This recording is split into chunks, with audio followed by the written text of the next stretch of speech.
तुम्ही लाईफ मध्ये कधीतरी ऐकलं असेल, एक असतं कॉन्शियस माइंड, एक असतं subconscious mind. Okay. Conscious mind मध्ये काय दिसतं, तुमची line, angle, proportion, fundamentals, perspective, सगळं नॉलेज दिसतं. ओके.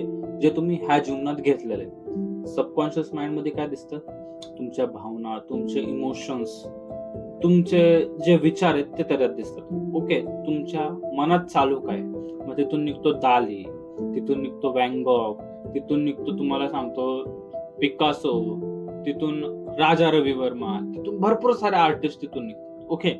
आता मला सांगा, त्यांच्यात लाईन अँगल प्रपोर्शन नाहीत का? त्यांच्यात पण लाईन अँगल प्रपोर्शन, बट त्यांनी त्यांच्या आर्टवर्क मध्ये इमोशन टाकले. आता इमोशन टाकायचे तरी कसे, ह्या टॉपिक वरती आपण फ्युचर कधीतरी मस्तपैकी लॉंग टर्म बोलू की ड्रॉइंग मध्ये नेमके इमोशन टाकायचे कसे, ड्रॉइंग सोबत आपण बोलायचं कसं, ड्रॉइंग सोबत तुम्ही तुमची बोलणार कसं, ड्रॉइंगचे विचार समजून कसे घ्यायचे,